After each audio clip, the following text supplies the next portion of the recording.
The honourable member for Elmwood-Transcona. Well, thank you very much, Mr. Speaker, and I'm pleased to have the opportunity to rise and address the government's budget. It's a budget that the honourable member for Outremont and the leader of the NEP, I think, rightly called the "we'll get around to it" budget, and he called it that in part because you can see, if you look at the budget in columns for this year. The columns for this year for various initiatives are filled with zeros, so they're clearly not doing it now, so presumably they'll get around to it. We'll see about that. So that's from the present, but he was also making a historical comment about the typical behavior of Liberal governments, and he cited the example of the Chrétien-Martin era, where there were a lot of promises made in the Red Book of 1993, for instance, around a national pharmacare plan, around doing something on child care, and come the time that they were ultimately defeated in 2006, they were still saying, well, just one more election and we're going to get to it, and it's coming. And they had the audacity, frankly, to be indignant about the fact that they were defeated after 13 years of government and some pretty unsavory stories coming out of the Gomery Commission, saying that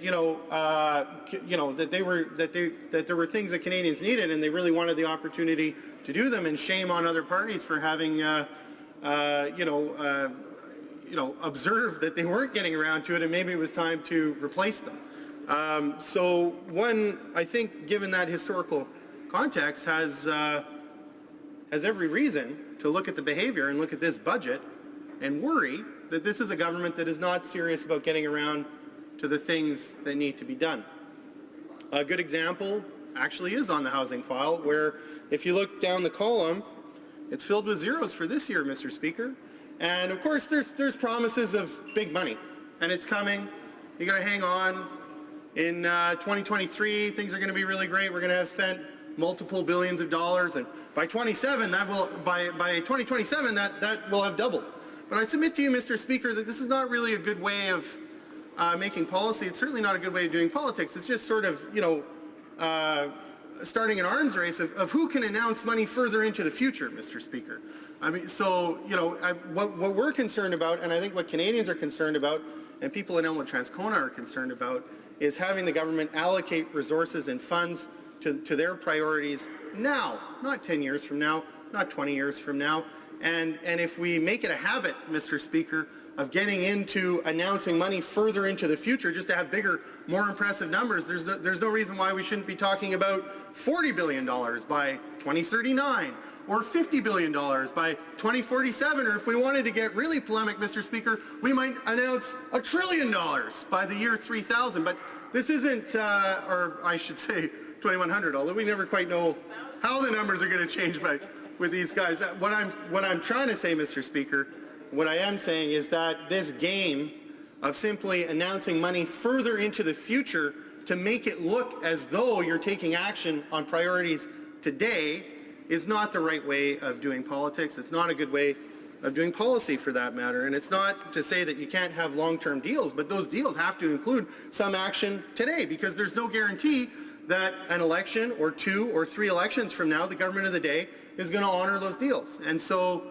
I think it's important that if a government wants to show its sincerity about taking action on the priorities of Canadians, that it spends some money today. That's certainly what was promised by the Liberals in the last election, and it's not what they're delivering with this budget. Childcare is a great example. They talk big numbers on childcare. Well, if you look at the amount of aid that's going to working Canadian families who need childcare in order to be able to report to work and have confidence that their kids are in a safe place with well-trained staff, the number is 0. So, I mean, that's a strange way to treat your priorities. I've noticed this is a feature of the government, incidentally. There's a number of things that have happened, like, for instance, undermining the lawsuit of Air Canada maintenance workers who wanted to keep their jobs here in Canada. That was not mentioned as a priority of the government, but it got done. It certainly got done, and there's been other examples of things that have got done in this House that weren't talked about in the election, and the things that aren't getting done are the things that were actually promised. So the lesson here is, God forbid you become a priority of the Liberal government, because you're gonna wither on the vine It's the things that corporate CEOs bring to the government that they didn't talk about with Canadians during the election that are going to get the priority. That's the list you want to be on if you're rich enough to get on that list. And I think that lesson is evident in this budget. If you're a Canadian worker who's been laid off in the economic slowdown, you might be one of the 6 out of 10 Canadians that can't access the I-Fund. Well, there's nothing in this budget that talks about changing the eligibility rules to allow more workers who have been laid off to access that money to make their mortgage payments while they look for a new job, to be able to feed their family, put food on the table, keep a roof over their head while they look for new employment. Canadians are owed that, and particularly when you consider that successive Liberal and Conservative governments stole money out of the EI fund that was put there by those same Canadian workers in case they needed it in these circumstances. So it's shameful to see, once again, that ordinary working Canadians are being asked to wait, and we're going to get around to it. Maybe just elect us 2, 3, 4 more times, right? 15, 16 years, that sounds pretty good. That sounds about right. We could probably get to it by then. The kind of corporate lobby bandwagon might have kind of slowed down by then, and then we could get around to your priorities. We've seen this with veterans, for instance. There's nothing in the budget about restoring lifetime pensions for veterans, which was a promise of the Liberals during the campaign. There's nothing in there for them. They're being asked to wait. On defense spending, for instance, they're actually taking money that was allocated for defense spending and back-ending it, because it wasn't enough just to back-end the new money. No. They looked at the budget and they said, there's old money here that's not back-ended. We could correct that. Let's take that out of the budget and let's back-end it. Never mind the fact that the Canadian military needs new equipment now to be able to do their job properly and safely. So they haven't been content even just with back-ending new money. They want to back-end the old money too. And they're doing this in the context where through Bill C-27, and there's a couple other examples that if I had time I would mention, they're mounting an attack on Canadian workers' pensions, Mr. Speaker. I mean, we saw it a bit with the CPP, not including the dropout provisions for women and people with disabilities, which incidentally, Mr. Speaker, if you take advantage of their new extended parental leave, which is just extra time with no extra money, it's the same amount of money you would have had over the course of a year, stretch it over 18 months, and then get penalized on the next tier of CPP that they're so proud to have brought in because they didn't include the dropout provisions for women and people with disabilities. So, I mean, even when they're trying to do something right, they just can't seem to help themselves. They have to do something to throw a monkey wrench into it, and particularly when it comes to pensions, because if you needed any evidence at all, Bill C-27 sitting on the order paper is all the evidence you need to know that this government is not committed to real pensions for Canadian workers, and shame on them for that. And how do they do all this? How do they go to seniors and say, sorry, there's nothing in the budget for you, even though a national pharmacare plan would actually save money for Canadian taxpayers, but we can't be bothered to do it? How do they do that? Well, they say, well, there's just not enough money. We don't have the money to do that. But meanwhile, a promise they made during the election, I said earlier, God forbid you become a Liberal priority. A Liberal priority in the election was to close the CEO stock option loophole, something worth over $750 million of revenue to the government each year. It was a priority during the election, so it's not getting done. And then they have the nerve to turn around to Canadian workers and tell them that there's no money for them when it comes to pharmacare, when it comes to expanding EI, when it comes to investing in childcare this year. They say, no, we don't have the money, because Bay Street showed up and said, we don't like the idea of you taxing us fairly, and they backed right off.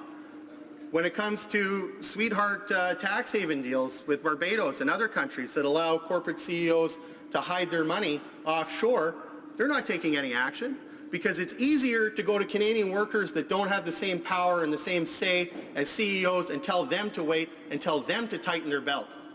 And that's what's shameful about this budget, Mr. Speaker. When you hear about the CRA giving amnesty to Canada's richest and worst tax cheats, when that is revenue that could be used to invest in those services I've been talking about that working Canadians actually need, well, it's easier for them to go to those working Canadians and tell them to wait. So shame on them, Mr. Speaker, for having so little for Canadian workers, because they're not willing to stand up to those who should be paying their fair share. It's not enough to tell Canadian workers just to tighten their belt when the money's out there, Mr. Speaker.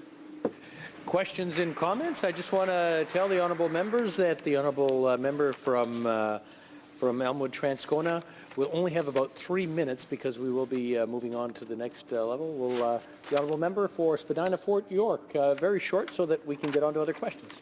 I'll try to ask this question with a yes or no answer.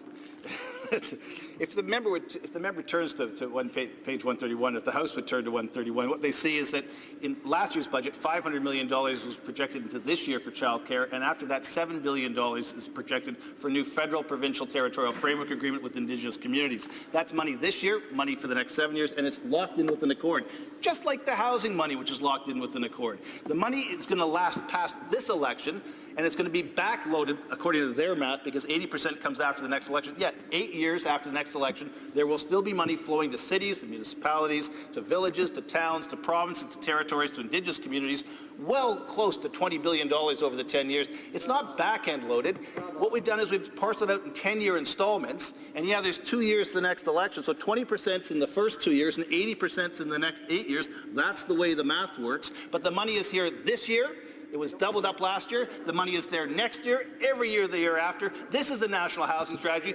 When will the NDP get engaged in debating this budget, not the Chrétien Martin budget? If they want to build a time machine, there's money in the budget for technology and innovation. They can go build a time machine. We're building housing. Why won't they help us? The honourable member for Elmwood Transcona. We'll stop talking about the Chrétien Martin government when they stop acting like the Chrétien Martin government, Mr. Speaker. And as far as his discussion of the budget, I would say to the honourable member, I find the budget tables more convincing than the budget prose. The questions and comments. We have time for a very, very short question. The honourable member for Provencher. Thank you, Mr. Speaker. I listened to the honourable member's speech, and he indicated that the extended parental leave, he saw it as a wash, and some people have referred to it here as a benefit. And I'm just wondering if you could clarify a little bit.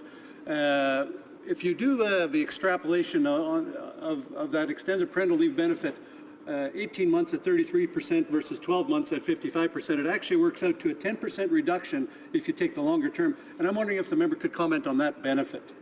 In 1 minute or less, the honourable member for Elmwood Transcona. Well, thank you very much for the question, and it is indeed hard to name it a benefit when you see that, in fact, you're going to be making or able to receive less money to get you through a longer period of time. So the flexibility is nice if you already have the money in the bank, but if you're like most working families here in Canada, you don't already have the money in the bank.